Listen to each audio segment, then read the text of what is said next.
Mas eu já queria chamar aqui, queria que você fizesse muito barulho, muita festa. PL, um amigo meu, cara cheio da unção. Esteja de coração aberto aí para receber o que ele vai derramar sobre a gente hoje, amém? Antes dele começar, eu queria que você estendesse suas mãos aqui para frente. Vamos orar pela vida dele. Pai, eu te agradeço pela vida do PL, Pai, que ele continue sendo esse servo bom e fiel com o que o Senhor tem derramado e confiado na mão dele. Deus, continue usando ele, que ele seja um instrumento essa noite, Pai, guie ele, Pai. A gente agradece por tudo que você tem feito na vida dele, Pai, em nome de Jesus. Amém e amém. Amém. Boa noite. Vocês estão bem? Antes de eu entrar na palavra, eu queria dar 2 anúncios. O primeiro, eu queria que soltasse o vídeo. O vídeo está pronto aí?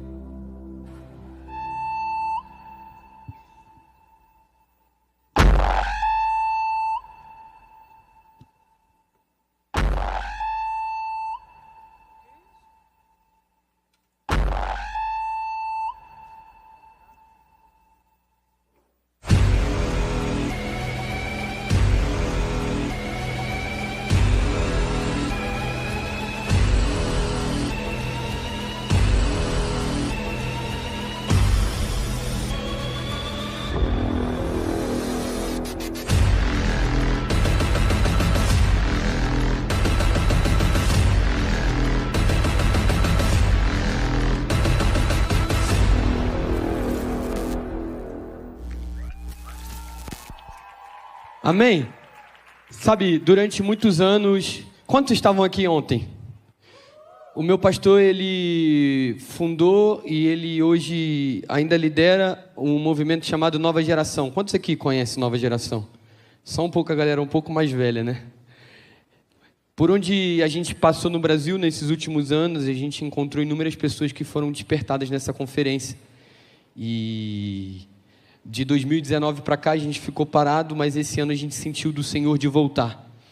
Então em agosto, se eu não me engano 15 e 16 de agosto, ou 16 e 17, mas eu acho que é 15 e 16 de agosto, nós estaremos de volta. E eu queria te incentivar a se programar. Eu sei que é em Brasília, mas eu não poderia deixar de estender esse convite. Eu fui despertado nessa conferência, eu sei da importância dela, então eu queria te incentivar aí no Nova Geração, no Instagram, e fazer tua inscrição, amém? O segundo aviso é, vocês viram o Caleb com essa camisa, eu também estou usando. Para quem não sabe, eu vou casar daqui 20 dias, 25 dias.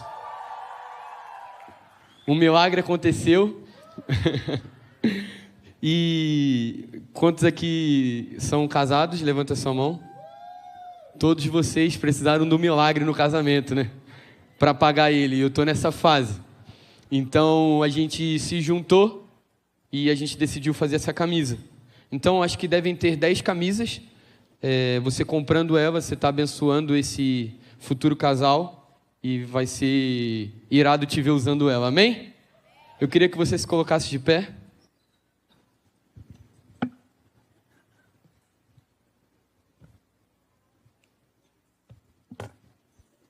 Abra suas mãos.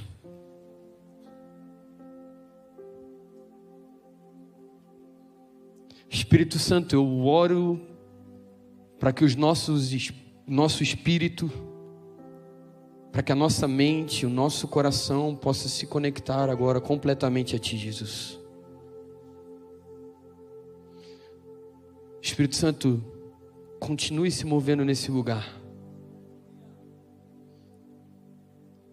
Eu oro agora por um derramar do Teu Espírito sobre nós.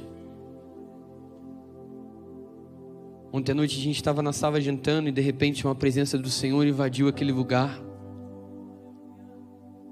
E a gente ficou um tempão, sem música, sem nada, orando uns pelos outros e a presença do Senhor lá, 1h da manhã.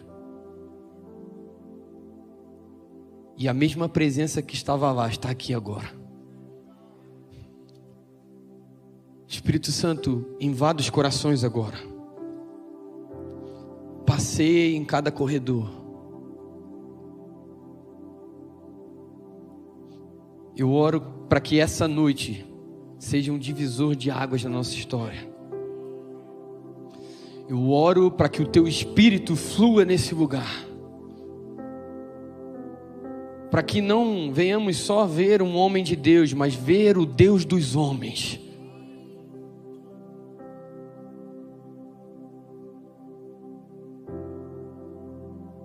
Passei aqui agora, Espírito Santo. Sabe, talvez você veio para esse lugar hoje, eu sinto isso no meu espírito, e você disse assim: essa é a última chance que eu te dou, Jesus. O Senhor precisa falar comigo.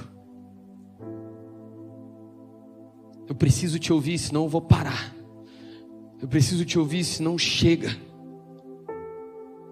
Sabe, de olhos fechados, todo mundo.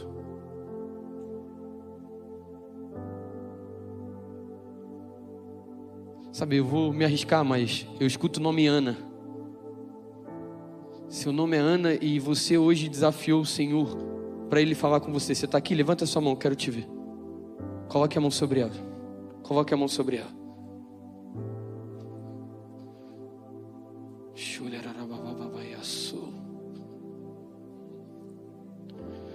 Espírito Santo, eu oro agora para que todo espírito de medo, todo espírito de morte seja quebrado no nome de Jesus. O Senhor é o Deus dos homens. Eu oro para que todo pensamento de morte seja aniquilado agora. Espírito de morte, eu te dou uma ordem: saia da vida delas. Churabababaiaçu.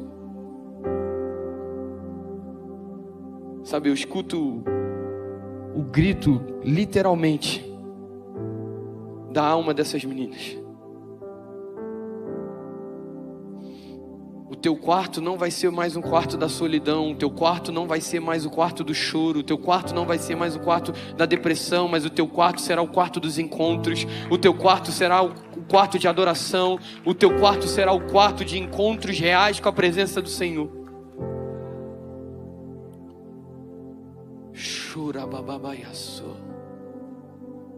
Flua nesse lugar, Espírito Santo. Encha esse lugar com a tua glória.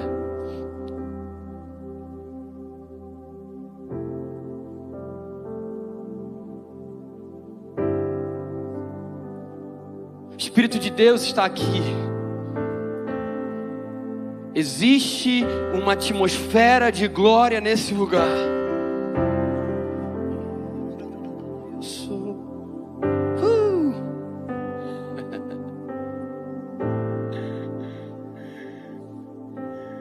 Existe, sabe, um derramado espírito nesse local hoje. É como se o Senhor tivesse voltado os olhos dele para cá essa noite.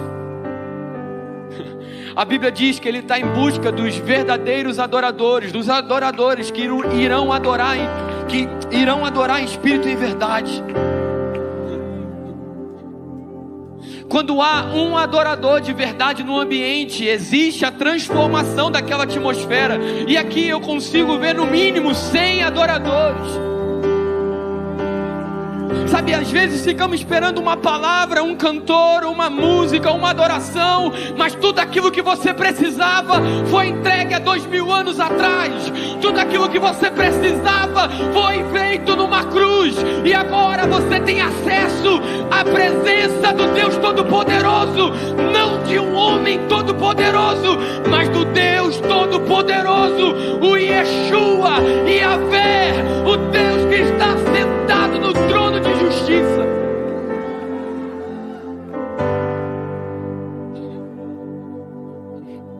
Agora você não precisa mais de um homem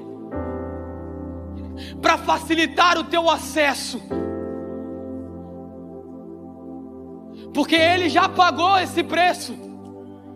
Então, de verdade, pare de esperar algo de mim.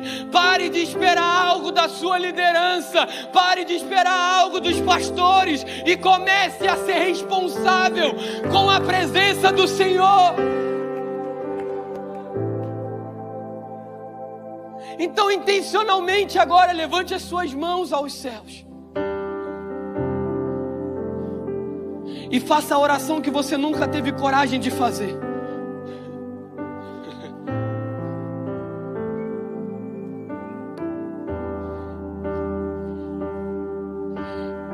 Diga para Ele que a partir de hoje, a tua vida é dele por completo. O teu horário, a tua agenda, as tuas finanças. Entregue de verdade todas as partes de você agora. Não uma entrega pela metade, mas uma entrega completa. Vamos lá, fale assim: Senhor, a partir de hoje eu me entrego para você por completo. Não uma parte de mim, mas por completo.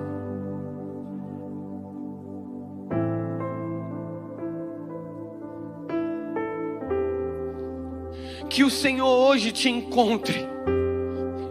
Que você tenha que sair daqui carregado. Que você não consiga sair da presença dEle. Que Ele te encontre além das estruturas. Que Ele te encontre além de um pad. Que Ele te encontre além de uma música. Mas que Ele te encontre no íntimo do teu ser.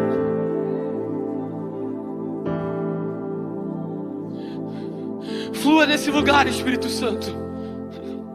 Chorababaiaçô e andaraiaçô.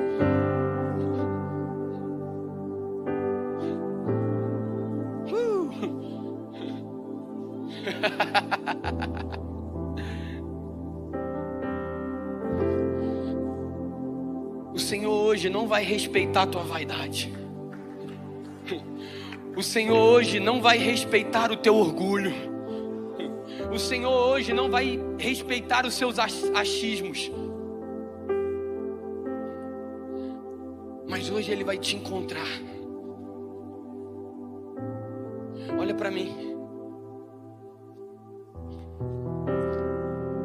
Encosta no irmão que está do seu lado e fala para ele assim: ei, não se assuste, mas o Senhor vai me encontrar hoje. E eu não sei o que vai acontecer, mas algo vai acontecer. Porque quando o Senhor encontra filhos, há uma manifestação real da glória do Senhor. Agora olha para ele com um olhar de profeta e diga para ele: o Senhor vai te encontrar hoje. O Senhor vai te encontrar hoje. Se prepare para o Senhor te encontrar hoje. Amém? Pode se sentar. Jesus está aqui.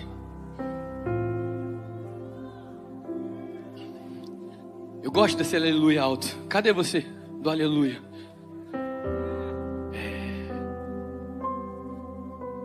Deixa eu te dizer, eu sou meio carente. Eu gosto de barulho.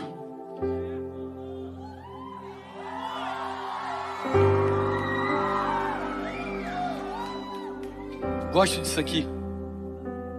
O Joãozinho tá aqui, a gente cresceu junto. Fica de pé, Joãozinho. E ele me conhece. Eu sou carente, ele confirmou. E a gente gosta de barulho. Pode se sentar.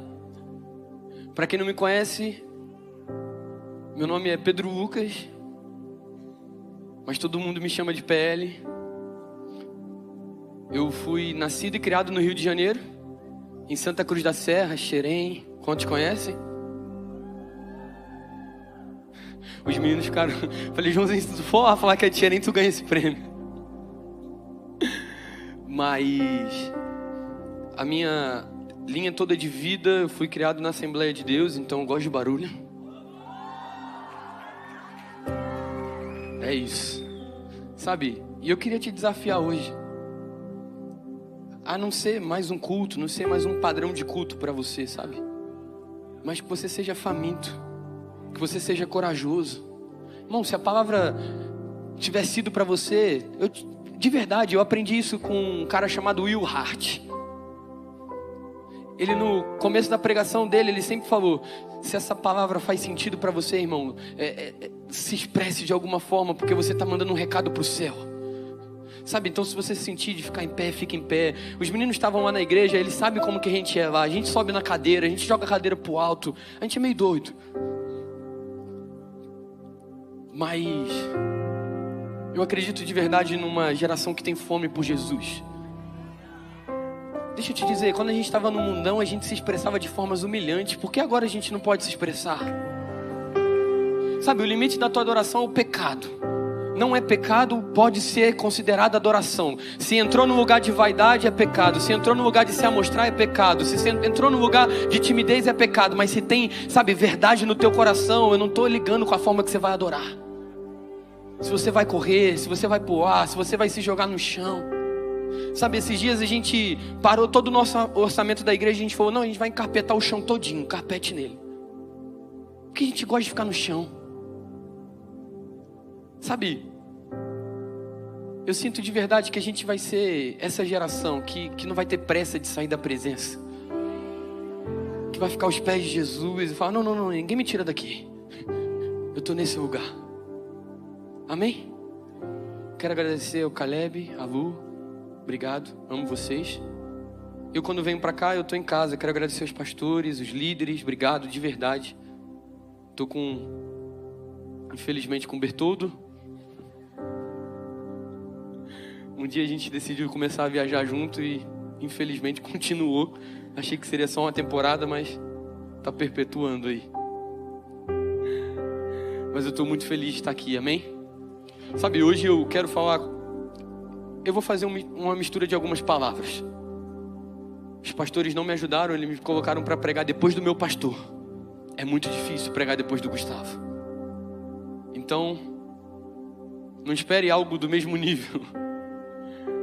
Ali é um grande homem de Deus e pregar depois dele é uma grande responsabilidade.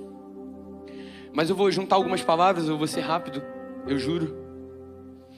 Mas ontem o Guga, ele construiu em cima de Davi. Quantos lembram? Sobre o processo, demora muito tempo para as coisas acontecerem de repente. Ele trabalhou toda essa construção de Davi. E eu vou continuar no começo da palavra em Davi. E eu vou me expor aqui um pouco hoje, amém? Sabe, a nossa cultura, a cultura brasileira, sempre foi cercada um pouco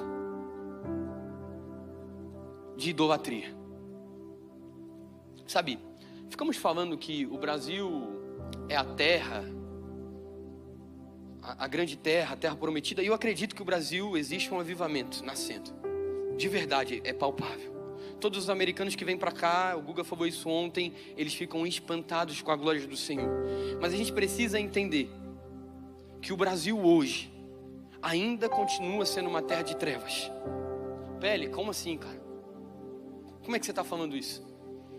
Sabe, o maior favor de Deus nunca está numa terra que é boa. O maior favor de Deus nunca está num lugar que é bom. Ele faz grandes feitos em vales, quando ele poderia fazer apenas nas montanhas. Ele faz grandes feitos em festas de casamento, quando ele só poderia se manter lá, mas ele também decide ir num funeral. O Senhor, ele gosta de pegar os que não são e transformar eles em algo, para que os que são sejam, sabe, surpreendidos. E se há 10 anos atrás nós olhássemos para o Brasil, e os americanos e a galera de fora olhassem para o Brasil, nunca acreditariam naquilo que a gente está vivendo hoje. Megas igrejas, essa virada de chave que vai acontecer em alguns anos de nos tornarmos maioria evangélicos no Brasil. Só que, sabe, quando eu estava chegando no Rio e começou a pousar e eu comecei a ver o Cristo, comecei a ver aquela imagem linda. Dessa vez não foi um sentimento de nostalgia, de saudade desse lugar. Mas sabe, o meu espírito começou a chacoalhar. Sabe, algo dentro de mim nasceu.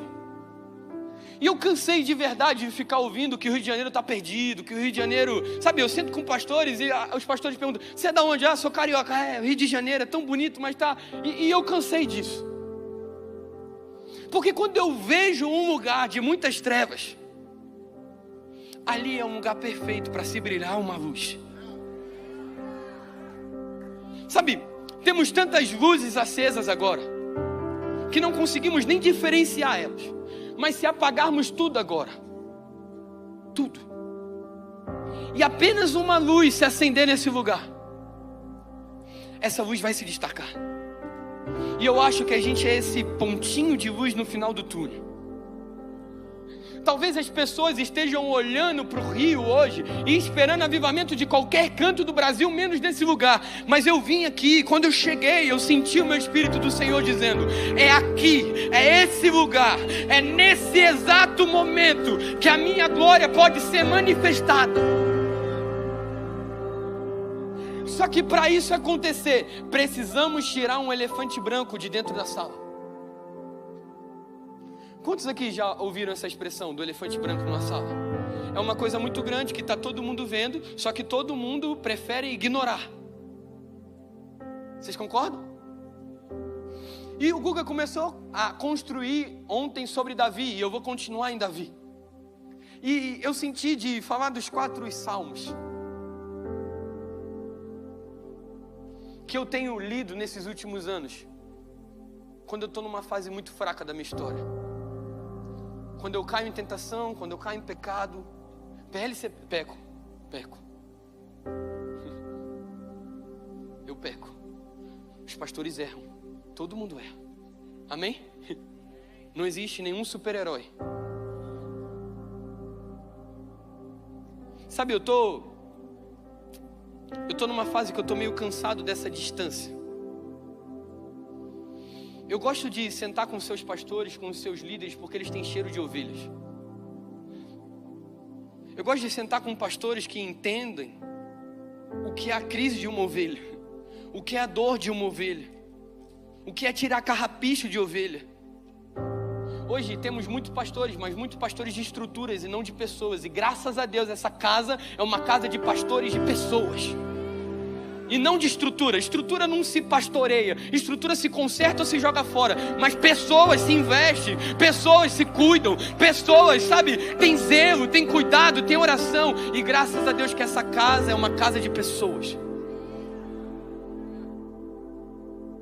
E eu queria que você entendesse que o fato de estarmos aqui em cima não anula o fato das nossas guerras.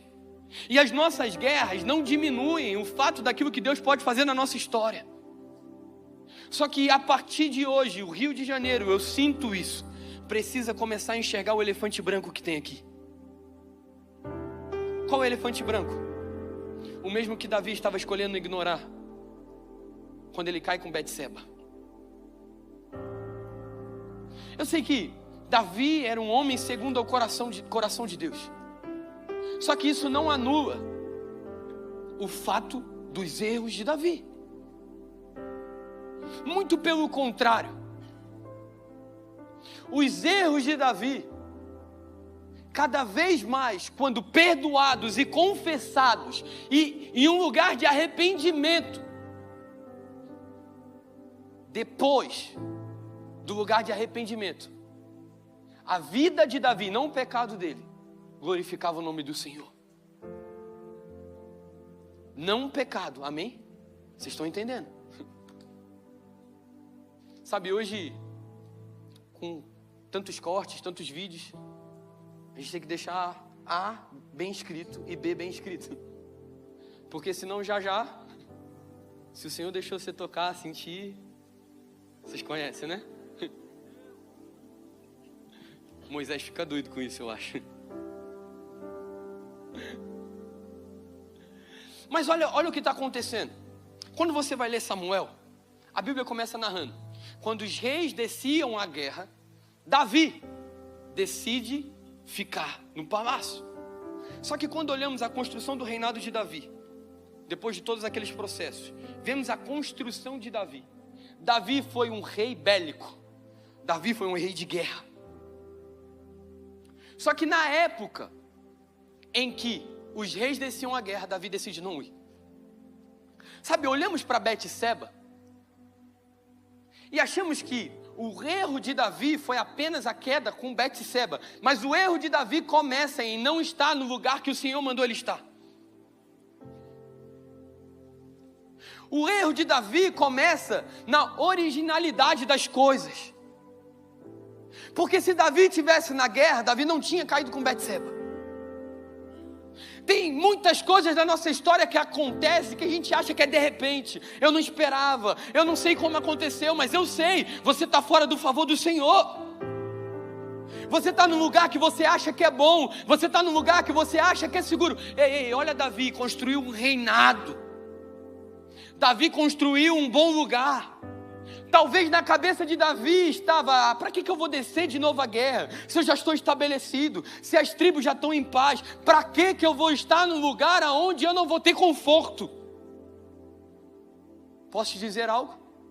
Na maioria da tua vida, na metade da tua história ou na totalidade dela, você sempre estará num lugar de desconforto. Um líder que é um líder, um adolescente que é um adolescente de Deus, um jovem que é um jovem de Deus, não anda em conforto, anda em obediência. Precisamos de uma geração que não queira conforto, mas queira obedecer, por mais que seja desconfortável.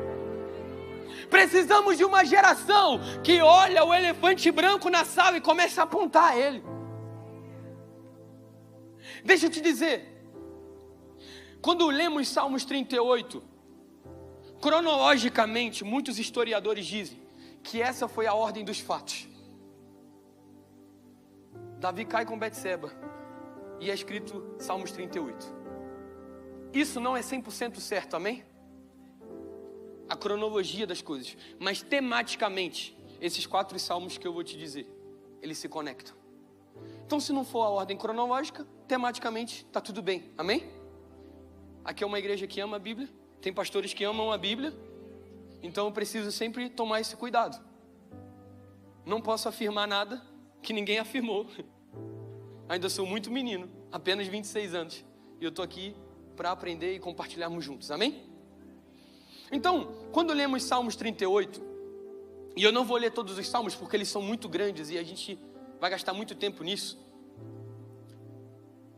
Salmos 38 é um dos 7 salmos de penitência. Salmos em que Davi se expressa.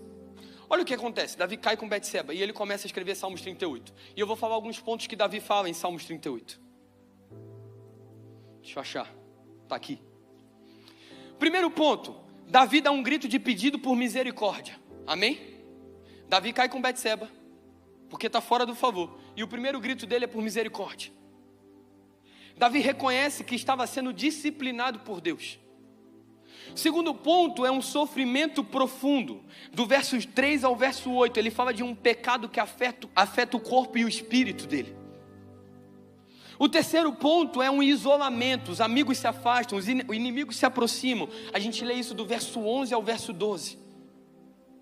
Davi começa a relatar de um sentimento profundo. Davi começa a dizer aquilo que o pecado que ele cometeu está fazendo com ele. Sabe, quando lemos pecado e tentamos encaixar ele na ciência, na psicologia, não iremos achar essa palavra, mas iremos achar a palavra culpa. E a culpa, ela gera ansiedade, a culpa gera depressão, a culpa gera vários gatilhos emocionais. E aí, como homens de Deus, precisamos aprender a nos lermos pelo Espírito. Porque tem muitas coisas na nossa vida que a gente está passando, que a gente está vivendo, e a gente está dizendo: eu estou ansioso porque as coisas não estão encaixando, eu estou ansioso porque... Não. Você está ansioso porque talvez tenha um elefante branco na tua sala e você não está confessando ele. Porque Salmos 38, por mais profundo que ele seja, ele não tem confissão de pecado. Deixa eu te dizer, você ficar falando do quanto que você está sofrendo com a situação, sem confessar pecado, não vai redimir a tua história.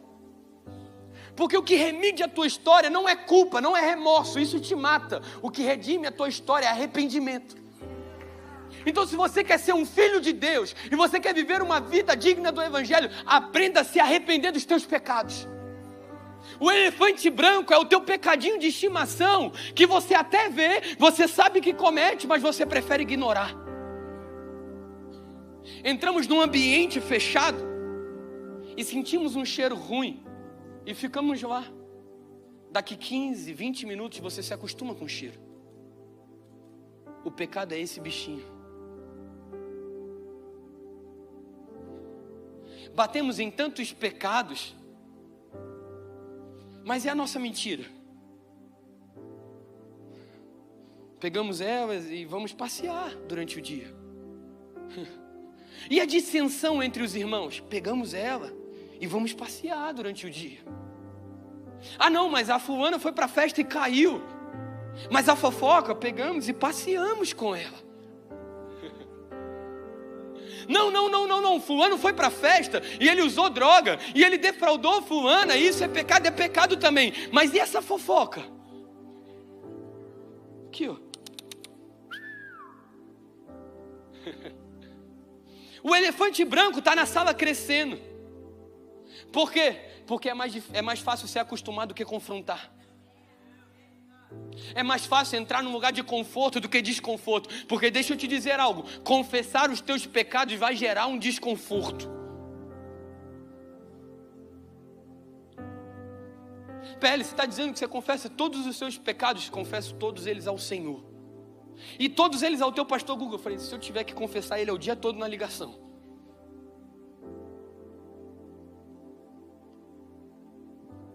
Irmão, se tem um cara para errar nessa vida, esse cara sou eu. Mas o que eu quero te dizer hoje é, o que define a tua história não é quantas vezes você caiu, mas é quantas vezes você teve a disposição de levantar. O que te faz puro não é o fato de você não se sujar, mas o fato de você ter a coragem de admitir e procurar se limpar. Davi está escrevendo até um salmo forte e poderoso, mas nele ainda não tem confissão de pecado. Davi reconhece, mas não confessa. Davi clama por misericórdia, mas não admite. Vocês estão comigo? Davi fala de um estágio ao ponto que o corpo dele padecia febre, dor. Deixa eu te dizer, é isso que o pecado faz. Esses salmos revelam a natureza daquilo que o pecado quer fazer com você. Você lembra o que o pecado fez com Sansão? Ele não só tirou a força, mas ele o cegou. E fez Sansão se tornar um lugar de piadas diante dos filisteus. Sabe o que o pecado quer fazer com você? Ele não quer só te derrubar, mas ele quer te matar. Mas antes de te matar, ele quer te humilhar. Ele quer fazer que a tua história vire um circo, que a tua história vire um lugar onde as pessoas e Satanás vão ficar rindo. Mas deixa eu te dizer algo, felizes são aqueles que confessam os seus pecados ao Senhor, porque terão todos eles perdoados e a história transformada. Sabe, eu não monto mais os meus times e as pessoas que estão perto de mim pelo talento delas, mas sim pela permanência. Sabe, eu tenho procurado os permanentes. Aqueles que por mais que tropeçam, não saem do lugar. Aqueles que por mais que estejam sentindo dor, não desistem. Aqueles que falam, eu posso chorar, eu posso sofrer, pode doer, mas desse lugar eu não vou sair. É esses que eu tenho trabalhado. Porque se Jesus quisesse talento, ele tinha vindo nessa terra escolhido os melhores. Mas ele escolheu os pescadores, ele escolheu os difíceis, ele escolheu os que não eram. Ele escolheu os que foram rejeitados. Os pedreiros, os pescadores. Vamos lá, gente. O teu talento não te credencia a nada. Você não é salvo mediante as tuas obras. Você é salvo mediante a tua fé. Mas posso te dizer, as tuas obras te mostram se você é salvo ou não. Ei, o fruto não cai muito longe da árvore. Se o fruto é podre, irmão, a árvore está podre. Por mais bonito que seja a maçã, se ela for sem sabor, do que vale? Do que vale colocarmos uma roupa bonitinha e virmos para esse lugar, mas dentro do nosso quarto estamos declarando Salmos 38.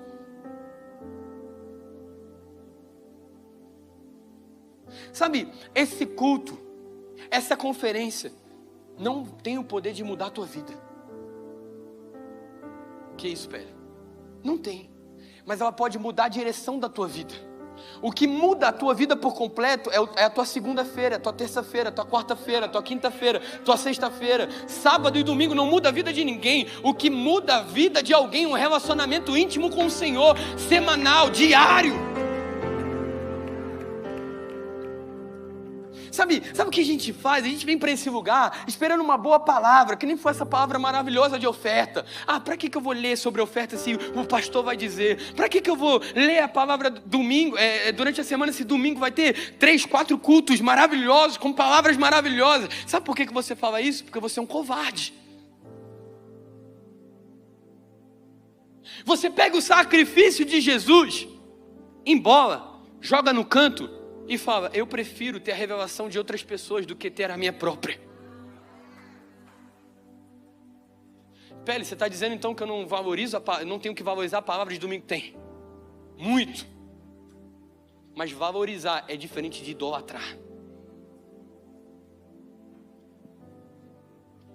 Eu pego a palavra de domingo, eu como ela segunda-feira, terça-feira, quarta-feira, quinta-feira, sexta-feira. A mesma palavra é a mesma palavra, porque todas as vezes que você abrir a tua Bíblia e ler a palavra, ela vai mudar, ela vai te falar de uma forma diferente. Gosto desse aleluia. Só tem do lado de lá. Esperando aqui.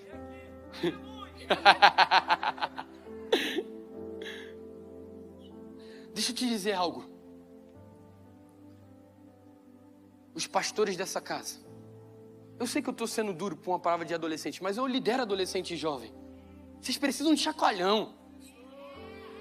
Vocês precisam de tranco. Porque quando vocês pegam no tranco, irmão, vocês viram a cidade, vocês viram a escola. Já tive a idade de vocês, a gente é carro a álcool, demora a pegar, demora a sair. Mas quando pega, irmão, ninguém segura. Vocês não têm vergonha. Se pedir para você subir na trilhice, vocês sobem.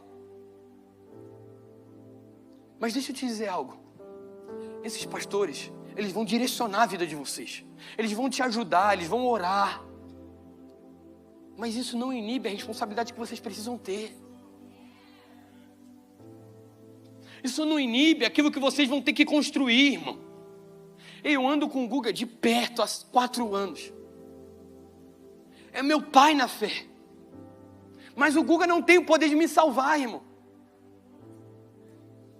O Guga não tem o poder de salvar a minha história.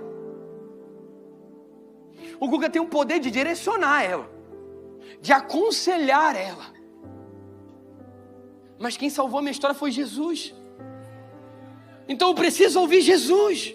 Eu preciso me relacionar com Ele. Vocês estão comigo? Sabe, em Salmos 38, vemos um homem quebrado. Mas se tem algo bom que podemos tirar de Salmos 38, é uma coisa. Davi não tinha uma apatia com o pecado. Davi estava sofrendo com o ato que ele cometeu. Sabe, será que o teu pecado já foi tão normalizado ao ponto que você dorme tranquilo? Você é isso aqui mesmo. Quando eu casar, eu paro de fazer. Irmão, você tem a oportunidade de vencer essa guerra com Deus agora. Depois, não tem mais essa guerra. Você sabe do que eu estou falando? Não. Quando eu me tornar pastor, eu vou parar. Não vai. Não. Quando eu ser líder de IGC, eu vou... Não vai. Deixa eu te dizer algo que o Guga me falou há 4 anos atrás, quando eu fui confessar meus pecados para ele. E eu chorava. E catarro. Ele, para. Você já se arrependeu. Mas deixa eu te dizer algo, PL. Essa palavra se completa esse ano, no ano do meu casamento. Daqui 4 anos, ele falou para mim, a gente conversa. Porque eu sei o que Deus vai fazer na tua vida. Mas antes de você se tornar esse PL, que eu vejo que um dia você vai se tornar, comece a se comportar agora como um. Antes de um dia ungir tua cabeça como um pastor, comece a se comportar como um pastor agora. Antes de eu te tornar líder de algo, comece a se comportar como líder agora. Sabe, antecipe isso, velho. Eu lembro que aqueles conselhos que ele me deu entrou dentro da minha alma, entrou dentro do meu coração. E PL, você nunca mais pecou? PL, você nunca mais teve uma guerra? Não, todo dia. Mas todo dia eu olho para dentro de mim e me pergunto: como Jesus se comportaria? Como um pastor se comportaria? Como um líder de verdade se comportaria? Sabe, eu estou abrindo para você os salmos que eu leio quando eu peco. Posso ir para o próximo? Salmos 6. Davi clama por compaixão. Quando lemos do verso 1 ao 2, Davi reconhece que está sofrendo. No verso 2 ao verso 3, ele fala de um enfraquecimento total. No verso 6 ao verso 7, ele fala de uma angústia noturna. Deixa eu te falar, Davi chorava tanto que ele encharcava a cama das suas lágrimas. Irmão, Davi estava definhando. Davi estava sofrendo pelo pecado dele.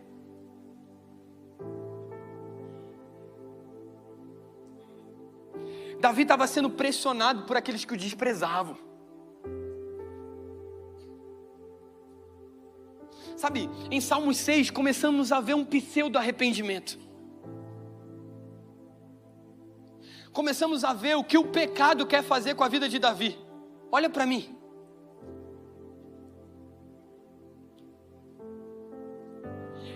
Como se fosse, sabe, aquela praga que vai crescendo dentro da tua casa. Você vê uma baratinha, depois você vê duas, depois aparece um monte.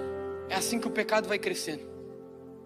E aí, irmão, existem dois caminhos para um arrependimento. Quando eu me desviei, minha mãe me falava assim: meu filho, você vai ter duas voltas ao Senhor. Um é pelo amor e a outra é pela dor. A minha oração é que você não volte pela dor. E se você voltar pela dor, que você não volte quebrado em nada. Essa é a oração da minha mãe. Misericórdia, eu ouvi. Mas eu estava vivendo o pecado e me orgulhando dele. Eu não tinha um elefante branco na sala, eu tinha 17. Era um zoológico de elefantes brancos. E o Senhor começou a me perseguir, irmão. Por onde eu ia, as pessoas falavam: o que você está fazendo aqui? Aqui não é o seu lugar. Esse lugar não foi feito para você, você tem um brilho diferente. Por onde eu andava, as pessoas olhavam para mim e diziam: o Senhor te ama, sai disso. Sabe, as profetas batiam lá em casa e diziam: tem algum Pedro Lucas aqui? Abriam o portão, tem um Pedro Lucas aqui. Ei, o Senhor manda você voltar, o Senhor está te esperando. O Senhor, sabe, está fechando as sepulturas. Eu entrava dentro das igrejas, pastores cegos diziam: eu estou vendo. Eu falei: pronto, lascou. Tem um menino do meu lado direito, do meu lado direito, do seu lado esquerdo, que ele está vivendo isso. E eu era teimoso: não vou voltar. Não vou voltar. Mas um dia eu tive um encontro surreal com a presença do Senhor. E eu nunca mais olhei para trás. Eu já tropecei inúmeras vezes, mas nunca mais olhei para trás. Sabe, eu queimei as pontes tanto que eu não vejo volta. Por mais que eu tropece, eu não tenho um pensamento mais de desistir, porque eu não consigo. Se eu desistir, não tem jeito, não tem para onde eu ir. Só que ou você vai confessar o teu pecado e se arrepender por amor, ou o Senhor vai enviar um profeta Natan na tua vida. Porque lemos Salmos 51 e achamos glorioso, e ele é glorioso, e ele é poderoso, esses salmos. Quantos aqui já leram Salmo 51? Mas o Salmo 51 só acontece depois que um profeta bate no palácio e acusa Davi dos pecados dele. Profeta Natan vai lá e mostra para Davi o que ele está fazendo. E aí, irmão, começa um lugar de arrependimento. E aí existe a liberdade do pecado. Porque existe confissão de pecado. E deixa eu te dizer, não tem como você ver um avivamento na tua escola, ou ver um avivamento na tua casa, ou ver um avivamento dentro dessa igreja, sem confissão e arrependimento de pecado. Não dá mais para vivermos com esse elefante branco dentro da sala. Não dá mais para normalizar o pecado. Não podemos mais normalizar o pecado. Não é normal. não é natural. Não pode ser comum a nossa queda. A nossa história foi feita para a glória do Senhor e não para o deleite de Satanás. Satanás não vai tocar na minha alma, não vai tocar na tua alma. Satanás não vai tocar na tua história. Ele não vai tocar na tua vida. Mas para isso acontecer, precisa haver confissão de pecado. O pecado mais íntimo que existe dentro de você precisa ser confessado ao Senhor. Seja mentira, pornografia, masturbação, seja o que for, precisa ser levado diante do Senhor. E se você sentir de levar diante da tua liderança, vai ser mais fácil. Escuta o que eu estou dizendo, vai ser mais fácil.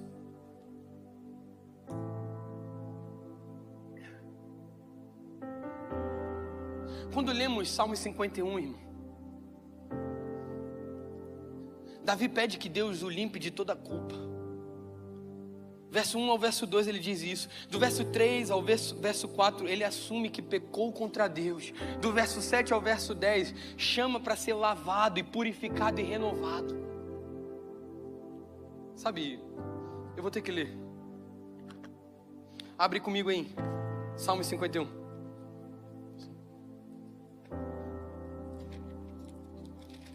Você está vivo? Está vivo de verdade? Você está empolgado?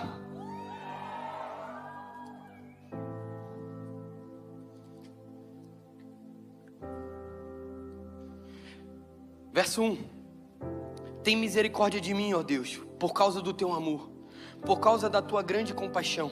Apaga as manchas da minha rebeldia, lava-me de toda culpa, purifica-me do meu pecado, pois reconheço minha rebeldia. O que ele está dizendo? Eu reconheço que pequei, limpa, lava-me. O que é isso? Confissão de pecado. Pequei contra ti, somente contra ti, fiz o que é mal aos teus olhos, por isso tem razão no que dizes, e é justo no teu julgamento contra mim, pois sou pecador desde que nasci, sim, desde que minha mãe me concebeu. Tu, porém, desejas a verdade no íntimo e no coração, e me mostras a sabedoria. Purifica-me da minha impureza e ficarei limpo.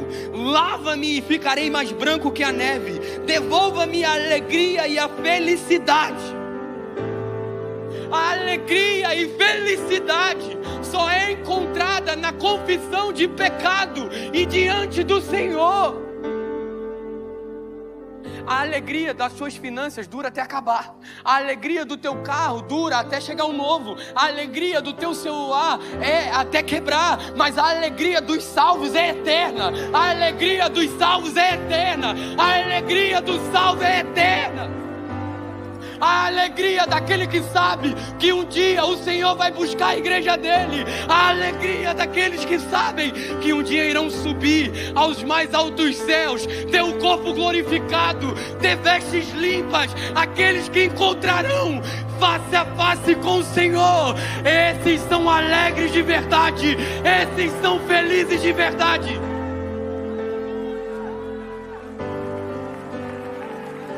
Chorababaiaçou.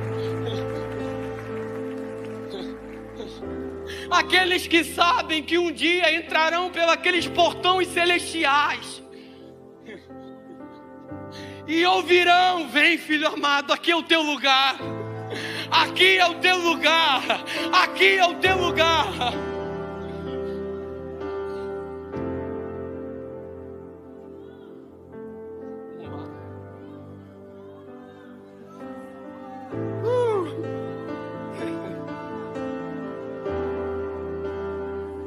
Nos purifique, Senhor. Nos purifique do nosso pecado. Nos limpe da nossa impureza, Senhor.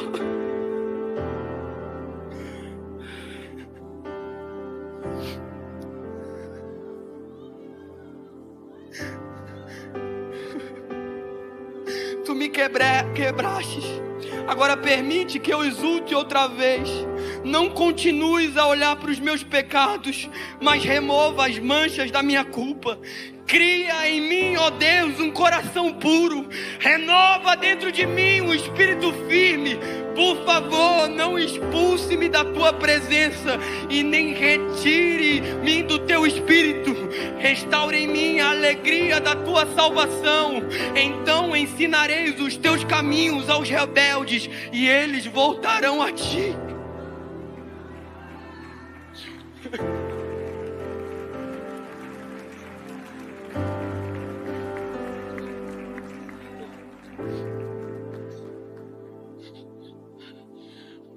Nós seremos a geração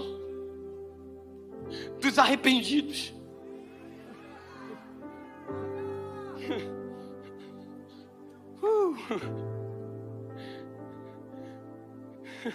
Sabe, quando existe um grande ajuntamento de arrependidos, ali existe um fluir de avivamento. Não é de talentos, não é de dons, não é de potenciais, mas é de arrependidos. O Senhor está olhando para essa cidade, o Senhor está olhando para essa igreja agora, e Ele está procurando os adoradores, mas os adoradores que são arrependidos dos seus pecados. Sinto o Senhor aqui.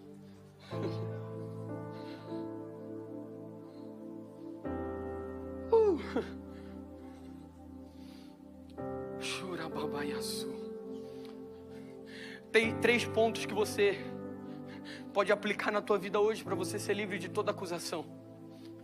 O primeiro é: se aproxime do Senhor. E quando você se aproxima dele, os pecados são revelados.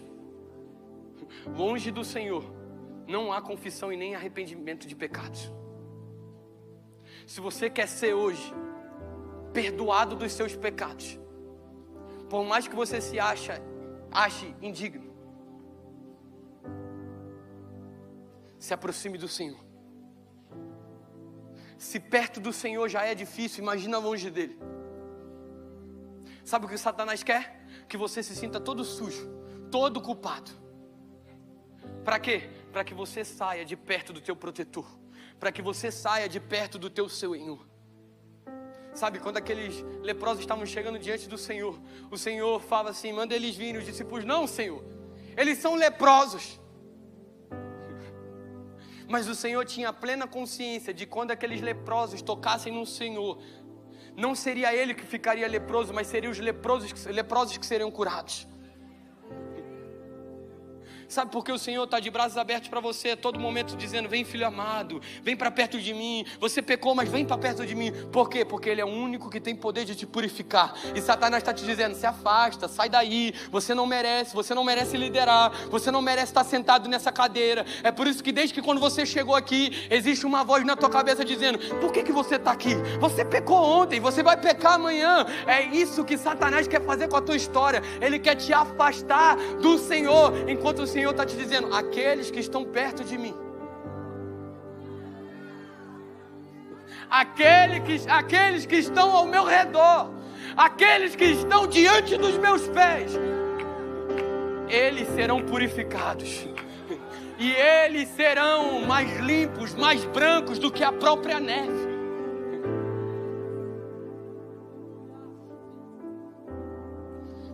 Segundo ponto é: deixe Ele entrar em áreas que você ainda não abriu para Ele. O Senhor quer entrar na totalidade do teu ser, não na metade dele, não até onde é confortável, mas Ele quer entrar em você por inteiro. O Senhor quer entrar em cada parte do teu corpo, em cada lado do teu DNA. O Senhor quer entrar na tua vida de uma forma que Ele vai refazer a tua estrutura. Você saber que você está em pecado não muda a tua vida. Se apagarmos todas essas luzes aqui, e deixarmos as cadeiras todas bagunçadas, o fato de acendermos as luzes não irá colocar as cadeiras no lugar. Você saber que você está pecando só reconhece, só mostra que o elefante branco ele é visto na sala. Mas o que muda as coisas do lugar é um coração arrependido. É o trabalho de se arrepender, é o trabalho de arrumar, é o trabalho de passar um paninho, é o trabalho de colocar cada cadeira na sua exatidão, no seu lugar de origem.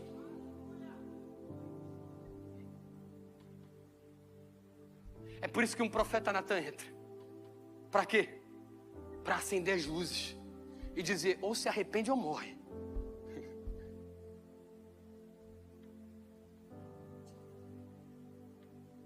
Talvez hoje o que está acontecendo essa noite é um acender das luzes.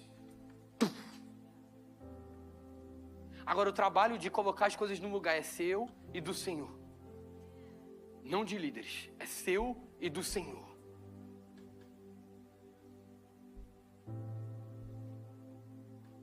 Terceiro ponto é, vá, não peques mais, não olhe para trás.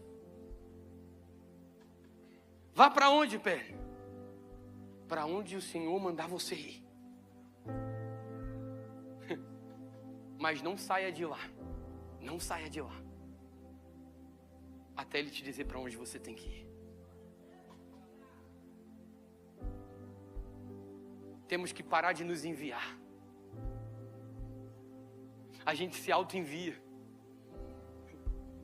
Eu vou para lá porque o Senhor falou com você. O Senhor... Eu não falei nada. Quem está falando com você são as suas emoções. Vá para onde o Senhor está mandando você ir.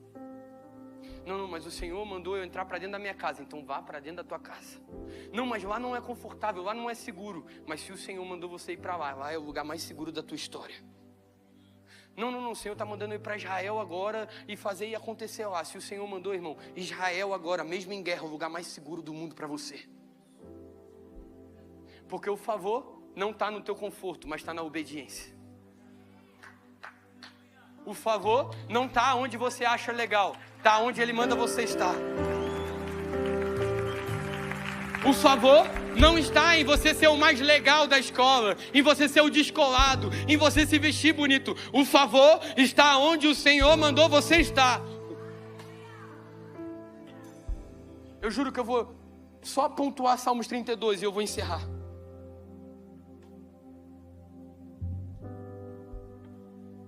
Vocês me dão mais 10 minutos? Posso? Vigília? Brincando. Não, é que vocês ficaram chateados com o Guga ontem, que ele não falou 2 pontos. Mas eu achei que aquilo ali foi uma arma para ele voltar. Você sentiu também? Vou ajudar, calma aí.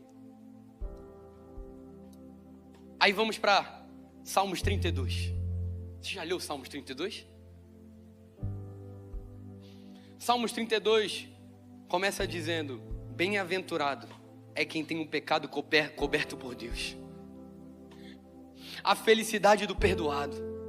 Do verso 3 ao verso 4, ele começa a dizer: quando tentou esconder, Davi sofreu fisicamente e emocionalmente.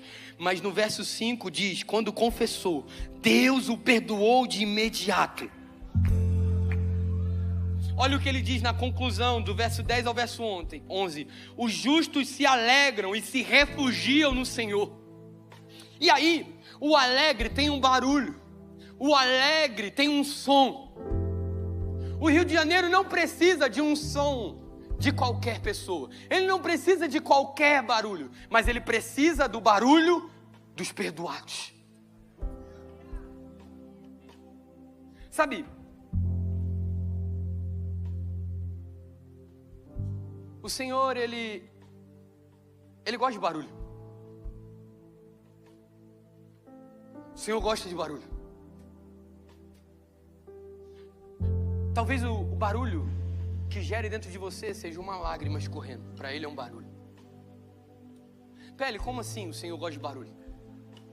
Sabe, existe uma expressão usada em Marcos 3,17, que Jesus diz assim: a Tiago, filho de Zebedeu, e a João, irmão de Tiago, deu o nome de Boanerges, que significa filhos do trovão.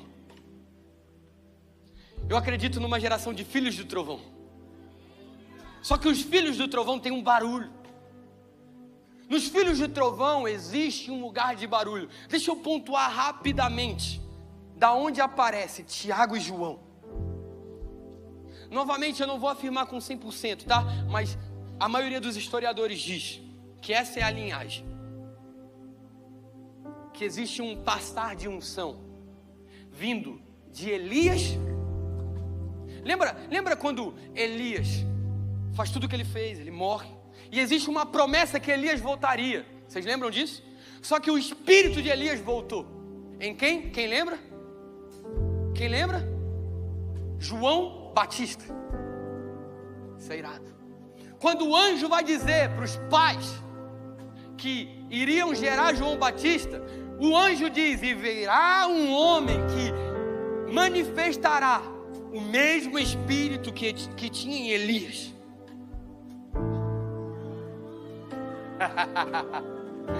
Só que olha que interessante, João, que colocava a cabeça no peito do Senhor, o outro João discípulo,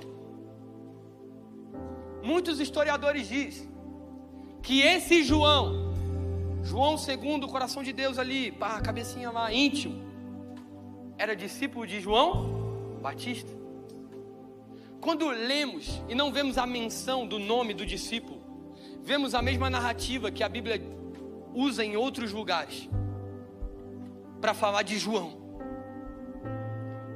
Então eu estou falando de Elias, de João Batista, e João e Tiago, os filhos do trovão. E eles começaram a levar sinais e maravilhas. E eles começaram a morrer pelo Evangelho. E começaram daqueles discípulos, lembra daqueles 12, daqueles 72, um barulho em Atos dos Apóstolos. Só que Atos dos Apóstolos é o único livro que continua sendo escrito. Atos dos Apóstolos é um livro que ainda existe uma continuação, porque o mesmo Espírito que estava sobre João e Tiago, o mesmo Espírito que estava sobre Paulo, o mesmo Espírito que estava, com João, ele está aqui. O mesmo Espírito que ressuscitou Jesus, o mesmo Espírito que chamou Lázaro para fora, o mesmo Espírito, não um Espírito diferente, o mesmo Espírito está aqui.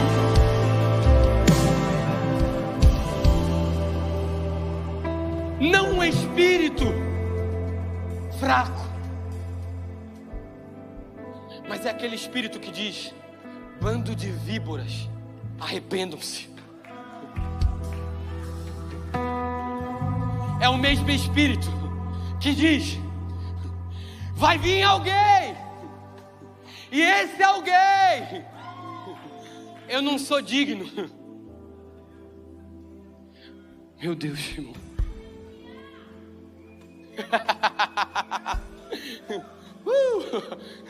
Vai vir um que eu não sou digno nem de ser comparado. É o mesmo Espírito. E agora esse Espírito está agindo em nós, dizendo: vai vir um, vai vir um homem.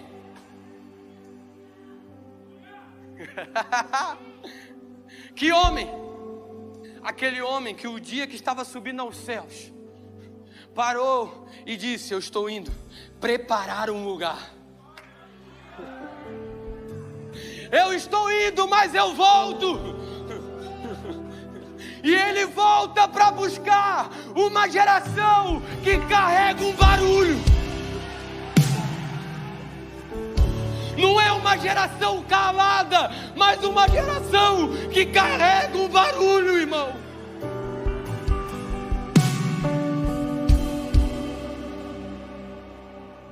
Chorababaiaçô.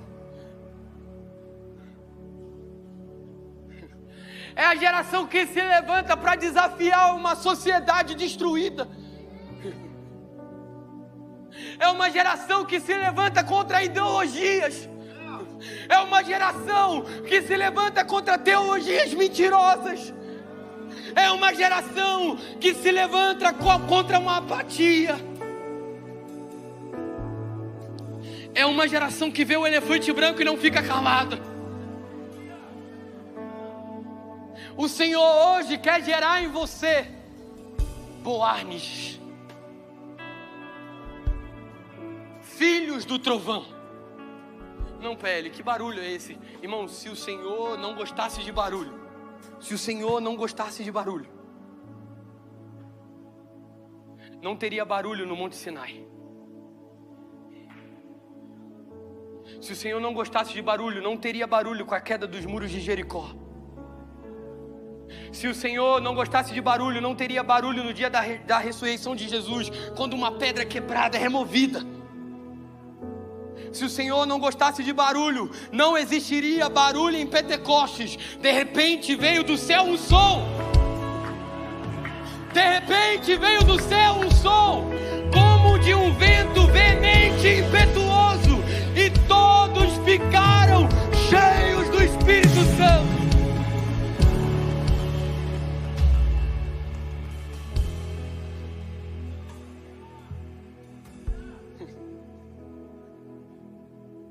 Se o Senhor não gostasse de barulho, em Salmo 18:13 não teria escrito: e o Senhor trovejou dos céus, o Altíssimo levantou a voz.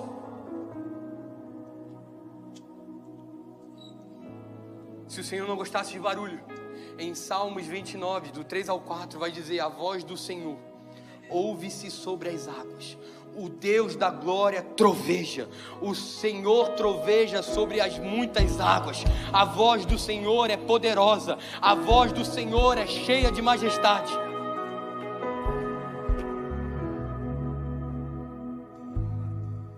Sabe,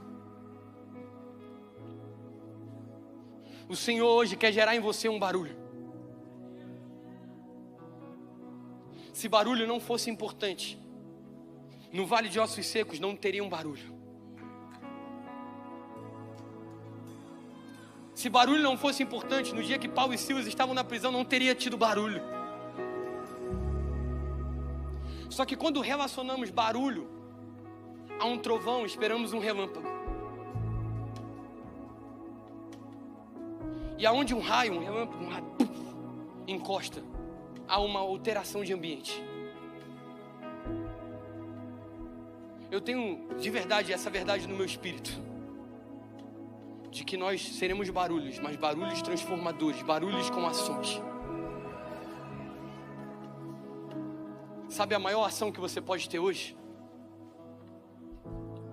Sabe qual é o maior barulho que você pode ter hoje? É se ajoelhar.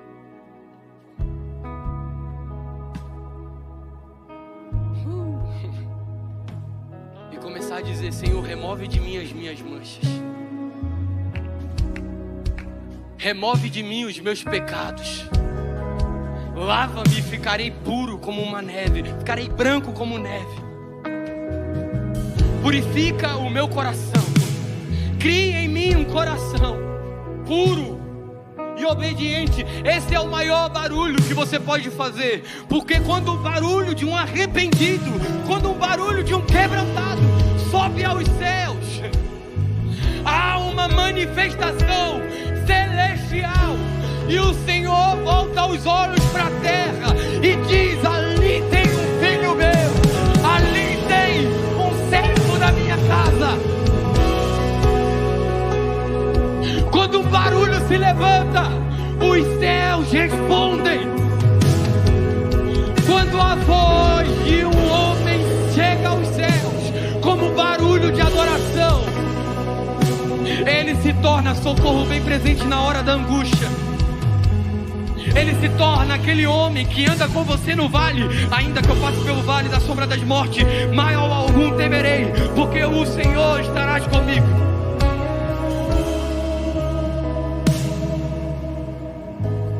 Mas um barulho precisa subir. Essa geração precisa ser tocada por um barulho. A tua história transformada é um barulho. A tua vida transformada é um barulho.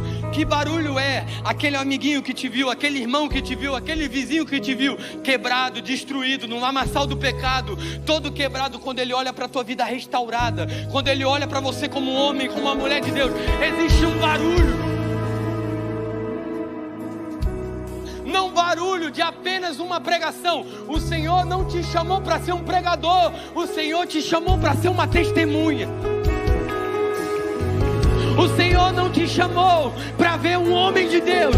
O Senhor te chamou para ver o Deus dos homens. O Senhor não te chamou para essa conferência para apenas ser tocado e remexido, mas o Senhor te chamou nesse lugar porque Ele quer gerar um barulho na tua história. Um barulho na tua história. Em Ezequiel 37, quando o profeta é levado no vale e ele começa a andar naquele vale, e o Senhor começa a dizer: profetiza. O que o Senhor está mandando o profeta fazer? Barulho. Faça um barulho. Profetiza, faça um barulho. Quando o Senhor te leva na tua escola e Ele começa a mandar você andar, é para fazer um barulho. Quando Ele te leva na tua empresa, é para fazer um barulho. Profetizar é o barulho dos céus. Profetizar é o barulho da eternidade. E de repente, um vento andou naquele vale e os ossos começaram a se procurar. E um barulho. E que barulho era aquele? De um exército poderoso se levantando. Que o inferno ouça o barulho que está acontecendo aqui hoje. Que os céus ouçam o barulho que está acontecendo aqui hoje. Se coloca de pé. Chorababaiaçu.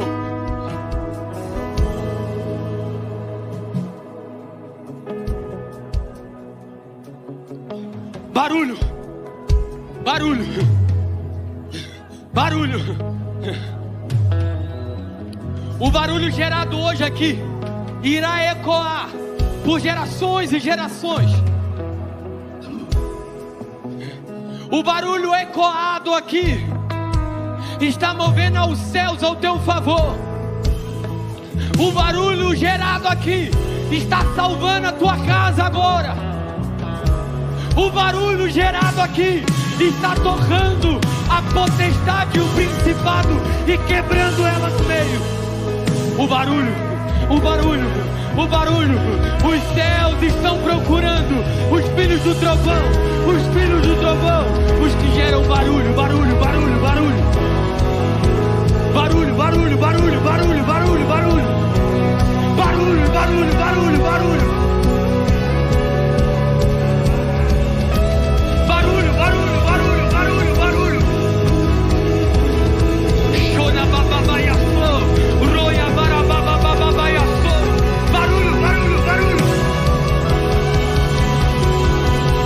O barulho está curando o câncer agora.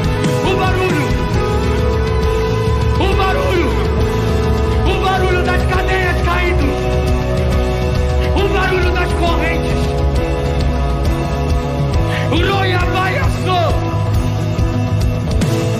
O barulho dos filhos. O barulho dos filhos.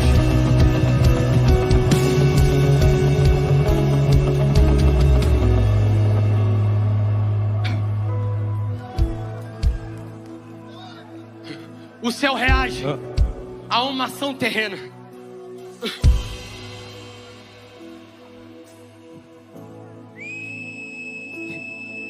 É impossível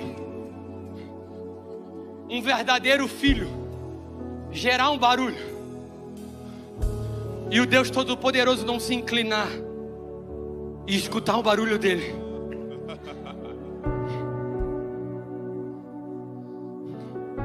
Talvez hoje você seja o Bartimeu gerando barulho.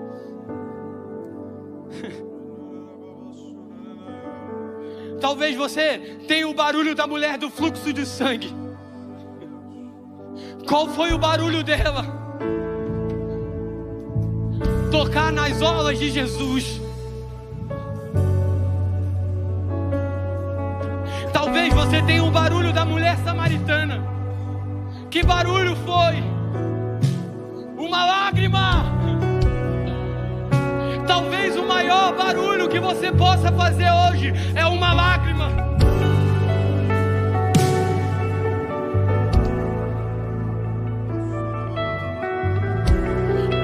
Nós seremos os caçadores. Caçadores de quem? Da presença. Nós iremos caçar a presença. mesmo que não sentimos um arrepio, não iremos parar de gerar um barulho.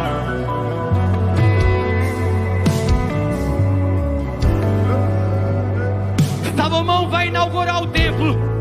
Ele chama um levita chamado Asaf. Asaf começa a compor uma adoração. E quando a adoração vai ser cantada, de repente uma glória invade o templo. E ninguém consegue ficar de pé, porque um barulho foi gerado.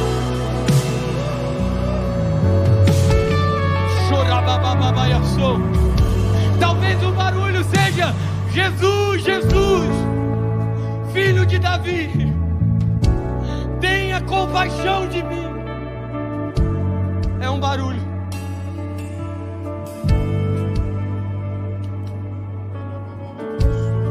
O barulho de hoje irá gerar uma transformação diária. E o barulho da transformação diária irá gerar uma transformação de comunidade. E o barulho da transformação de comunidade irá gerar um barulho de transformação de uma cidade. E o barulho da transformação de uma cidade irá gerar um barulho de uma transformação na nação. Mas precisa de um homem, de um filho, de um profeta. Um barulho. Um barulho.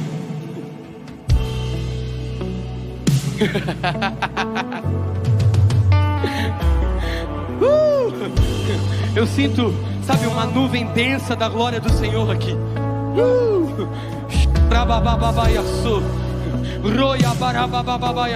Coloque a mão no irmão que está do seu lado. Comece a gerar barulho com ele agora.